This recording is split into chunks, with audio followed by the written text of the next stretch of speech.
శ్రీ రాఘవేంద్ర స్వామి మంత్రాలయం యాత్రలో చేయకూడని పొరపాట్లు పూర్తి జాబితా. అహంకారంతో రావద్దు. స్వామి ముందు వినయం చాలా ముఖ్యం. మీ దగ్గర డబ్బు ఉందని, హోదా ఉందని భావించి గర్వంగా రావద్దు. రాఘవేంద్ర స్వామి అనుగ్రహం పొందాలంటే మనస్సులో అత్యంత వినయం అవసరం.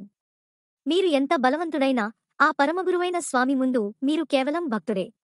ఆయన పాదాల దగ్గర మీ గర్వాన్ని వదిలేయండి. శుద్ధి లేకుండా ఆలయ ప్రాంగణంలో ప్రవేశించవద్దు. మంత్రాలయం ఒక పవిత్రమైన బ్రహ్మస్థలం.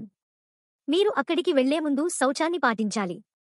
స్నానం చేయకుండానే, మద్యపానానికి అలవాటు ఉన్నా, మాంసాహారం తిని వచ్చినా అటువంటి స్థితిలో మీరు ఆ స్థలంలో ప్రవేశించకూడదు. మంత్రాలయానికి వెళ్లడం అంటే శరీర శుద్ధి కాదు, మనస్సు శుద్ధి కూడా కావాలి.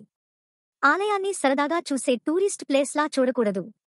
బాగా ఫోటోలు తీయడం, వీడియోలు తీసుకుంటూ తిరగడం, సెల్ఫీలు దిగి సోషల్ మీడియాలో పెట్టడం ఇవన్నీ మంత్రాలయానికి సరిపడే ప్రవర్తనలు కావు. ఇది మీకు ఆత్మశాంతి ఇచ్చే స్థలం. స్వామి దర్శనం చేసుకుని నిశ్శబ్దంగా ధ్యానం చేయడం, పాఠాలు వినడం, గురుసేవ చేయడం ఇవే నిజమైన యాత్ర లక్ష్యాలు కావాలి. స్వామి ముందు కోరికల వడ్డీ లెక్కలు చెప్పకూడదు. ఇది చేస్తే నాకు అది కావాలి, నా కోరిక తీరితే నేనింకా పూజ చేస్తాను అనే మాటలు గురువు ముందు చెప్పకూడదు. ఆయన భక్తిని చూస్తారు, బేరసారాన్ని కాదు. మీరు నిస్వార్థంగా నమ్మకంతో రాకపోతే ఆయన అనుగ్రహం పొందడం కష్టం. ఆలయ ప్రాంగణంలో చెత్తవేయడం పాపం.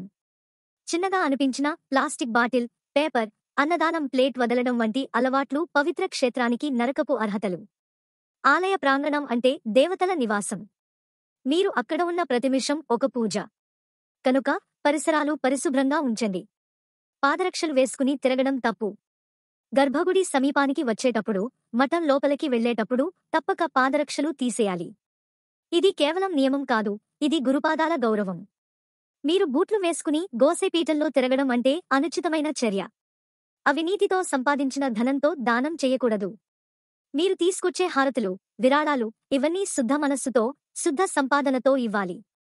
చెడు మార్గాల్లో సంపాదించిన డబ్బు స్వామికి అర్పించకూడదు. దానంతో మీరు పుణ్యం సంపాదించలేరు.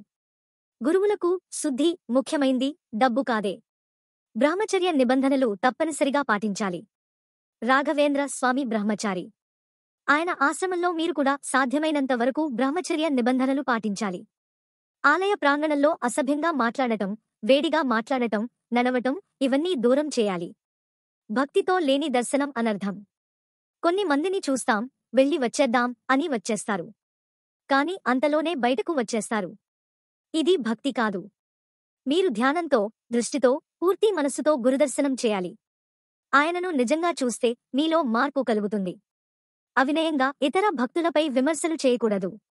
అక్కడ ఎవరికైనా ఎక్కువ భక్తి ఉంటే, మంత్రాలు ఎక్కువ చదివితే, మొహంతో ఉండకపోతే మీరు విమర్శించకూడదు. గురువు దగ్గర ప్రతి ఒక్కరూ ఒక్కటే. మీరు ఎప్పుడూ మీ ధ్యానం మీదే దృష్టి పెట్టండి. సెల్ఫోన్ ఉపయోగం తగ్గించండి. ఆలయంలో, ధ్యాన మండపంలో సెల్ఫోన్ మాట్లాడటం, వీడియోలు తీయడం ఇవన్నీ గురువులపై అశ్రద్ధను చూపిస్తుంది. మోకాళ్లపై కూర్చుని జపం చేయండి. ఫోన్లతో ఫోటోలు తీయడం కన్నా భక్తితో కళ్లను మూసుకుని ఓం శ్రీ రాఘవేంద్రాయ నమః అన్నా దానికి విలువ ఎక్కువ. అన్నదానం తీసుకుని వృధా చేయకూడదు. అన్నదానం అంటే దేవుని ప్రసాదం. దాన్ని ఆహారంగా కాక పుణ్యంగా భావించాలి. తినలేని పరిమితిలో తీసుకుని వదలడం లేదా ఇతరుల తిన్న ప్లేట్లు తాకడం ఇవన్నీ అపవిత్రంగా మారతాయి. ప్రత్యక్ష తీర్థాన్ని నిర్లక్ష్యంగా తాగకూడదు. తీర్థం అంటే స్వామి ఆరాధన తరువాత ఇచ్చే పవిత్ర జలము. అది దేవుని అనుగ్రహం. దాన్ని కూల్డ్రింక్లా తాగకూడదు. 2 చేతులతో తీసుకుని భక్తితో తాగాలి. తాకుగా తీసుకోవడం కాదు, అంతర్లీనమైన గౌరవంతో తాగాలి. శబ్దం చేయడం, హాస్యం చేయడం మానేయండి. స్నేహితులతో కలిసి వెళ్లినా క్షేత్రంలో పగలబడి నవ్వడం, చిలిపి చేష్టలు చేయడం తగదు. మీ వెక్కిరింపు హాస్యం వల్ల ఇతర భక్తుల ధ్యానం బంగాళదేశమవుతుంది. వేగంగా దర్శనం చేసి వెళ్ళిపోవద్దు. చాలామంది జరుగుతున్న దర్శనమే చాలమ్మా అంటారు.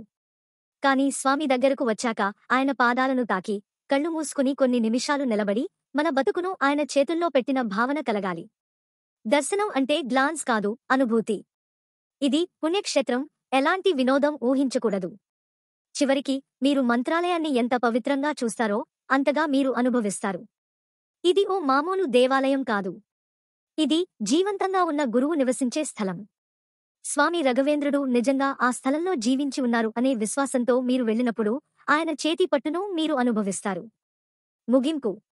శ్రద్ధ, శాంతి, భక్తి ఈ 3 తీసుకుని మీరు మంత్రాలయానికి వెళితే స్వామి మీ జ్ఞానం పెంచుతారు, కర్మలు తొలగిస్తారు, ఆశీర్వాదాన్ని అందిస్తారు.